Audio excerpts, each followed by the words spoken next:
Clover Moore has held the New South Wales seat of Sydney since 1988 and was elected Lord Mayor of Sydney in 2004. Now, since then, she's had a profound impact on local and state politics in New South Wales with her community-first approach to politics. And it's our pleasure to welcome the Lord Mayor here this morning to officially hand over the keys to the city and declare 9 a.m. in Sydney open. Good morning, Clover Moore. Good morning, Kim. Good morning, David. Look, you're very welcome to Sydney and this wonderful sun, and I wish I'd brought my sunglasses. Yes, you need to know you're sorry about that. It's been cold and wet up till now, so you're going to have some wonderful Sydney weather this week. Yeah, we're very lucky, aren't we? How tough is it for the Lord Mayor of Sydney to get Sydney noticed when there's such a vibrant cultural hub such as Melbourne, an hour's flight to the south? Sydney and Melbourne are very different, and we offer people very different things. I think Melbourne's a wonderful city, and I think you've got a wonderful bar culture going there, and a wonderful laneway culture going there, and a wonderful tram system going there. And we only have to look out here and see what Sydney's got going for us too. Sydney's a very beautiful city. It's got beautiful geography, beautiful climate, and it's very, very interesting and eclectic. And there are things we need to do, and there are things we can learn from Melbourne, and I think they're quite complementary. You just mentioned the bar culture in Melbourne. I noticed in the paper over the weekend that you've been trying to get the licensing laws changed in order to promote that kind of thing here in Sydney. Because the licensing laws are much more, it's much more expensive to buy an alcohol licence here. Yes, I mean, you can get your licences in Melbourne for around about $500. And here it can be anything from up to 12 to the highest, I think, 60,000. And not only that, it's really complex and difficult. And people who do want to open up funky little bars and employ musicians and create those sorts of venues that you've got going in Melbourne think, God, I can't really do it here. And so they go off to Melbourne. And there's an absolute groundswell of support, I have to say, for the change. Our laws really are archaic. They seem to be a throwback to the 6 o'clock swill, or even the rum call, some would say.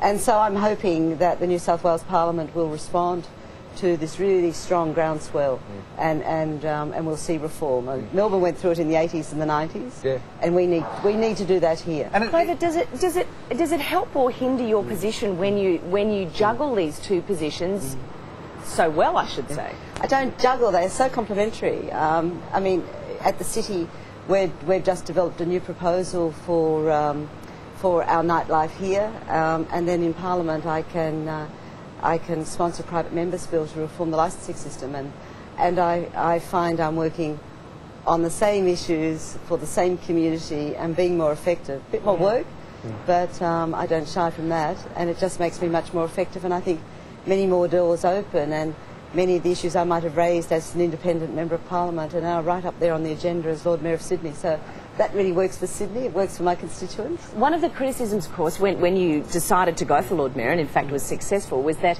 you would be collecting 2 wages, and that was outrageous. But you set up the Lord Mayor's Fund. Tell me about it, because I think this is a really terrific idea. I set up a Lord Mayor's Salary Trust, and this group make decisions for me. I've said I'd want my salary to go to the most disadvantaged groups in the Sydney. I've been able to now give, I think it's about $420,000, and it's gone to people that are on the edge, people who are perhaps mentally ill or have drug and alcohol problems, and it's also going to innovative projects, and it's also going to projects that perhaps wouldn't get funding. And they get seed funding, and then they might be able to apply and get other funding and keep really, really important programs going. I'm really proud I can do that, and I'm hoping others that perhaps earn more than they need might also think about giving some of that to people who need it more. And are any stepping forward? They haven't so far, but I'm still hopeful.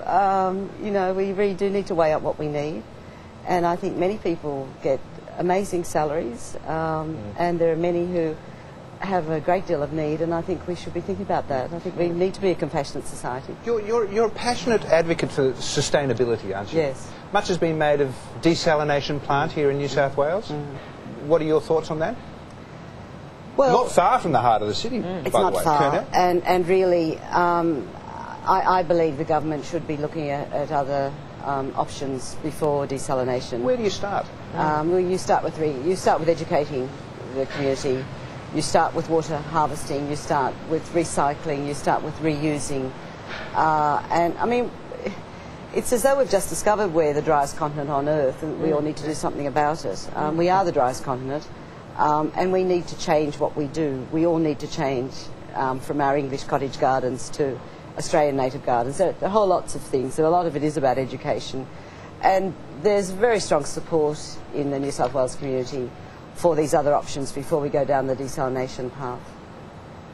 One thing I also wanted to talk to you about was one would expect in your position that you'd live in a grand home in a very plush suburb, but you're actually in Redfern, which has copped a lot of abuse and a lot of media criticism, and certainly people have been unaware of the delights of Redfern for a long time. And you're proudly a Redfern resident, aren't you? And have been for many years. And it's a bit of a well-kept secret. I mean, the inner city now, unfortunately, is getting quite expensive. But where we live in Redfern, it's just very close to Moore Park, and it's very close to the city, and it's got a wonderful community. And yes, I'm a proud Redfernite, and that's where we've brought up our family. It has gentrified enormously, though. I mean, I'm sure that most people around Australia would have at some time heard about the race riots, and you know, it copped such a battering during that time. But I was actually in Redfern yesterday, and you know, walking through the streets, it's changed enormously, even in the last 18 months since I moved to Melbourne. Well, the city's doing a lot of work in an area that had been previously neglected. Just in the last 18 months, we've put 20 million into a new Redfern Park, and that's where our rabbitohs are going to be training. And aren't they doing well? Aren't they doing well? We've just put funding into an upgrade of Redfern Street, and that's looking very beautiful. And we've just upgraded all our small parks. And I have to say, I started my political life as a councillor in Redfern, and I can't tell you how satisfying it is for me now, as Lord Mayor, to be sponsoring all these major projects to have the clout. For a fabulous, fabulous area, and it's looking beautiful. The trees are growing, the corner parks are wonderful, and there's a great deal of pride about the area now, and so it is. It's a great area to be. Clover, the APEC summit is about to take place in Sydney in a week's time. How will that affect Sydney-siders? I think there was a lot made of the fact when George Bush visited, everything closed down, all the freeways and the tunnels and everything. Will they be affected? I think what's a real pity about this is when heads of state have come in the past, the great thing has been the motorcade and the people on the side of the road, you know, welcoming and waving flags. And that's what happened when Princess Mary and Frederick came out, and people were so excited about it. That's, of course, it's what's happened when the Queen has come. And I just think it's a pity that the approach now seems to be to keep people out. People are actually discouraged to be in Sydney. You know, clearly the federal and state government have worked very hard in trying to create a safe environment for world leaders. My view is we're the global city of Australia. We should be able to host world leaders who come here to talk about major issues affecting us all, especially an issue like global warming, for example. And we should be able to provide a safe environment. I just think it's a real pity we've reached the point where we have to have, you know, a water cannon and discourage people from being around. And I think, you know, if that's where we've got in the 21st century, I think that's a real pity. But I do think we should be able to have those world leaders here. I think that's really important, and that they are able to discuss issues of world significance. Clover, it's been delightful to meet you. Yeah, thank you. Thank you so much. And we're waiting for our keys. Sydney. Where are our keys to the city? We will enjoy Sydney. We're looking forward to, you know, getting out and about all this week. So thank you so much for having us. Good. Thank you so much. Nice to meet you this morning. Good to meet you. We'll be back with lots more of 9am right after this.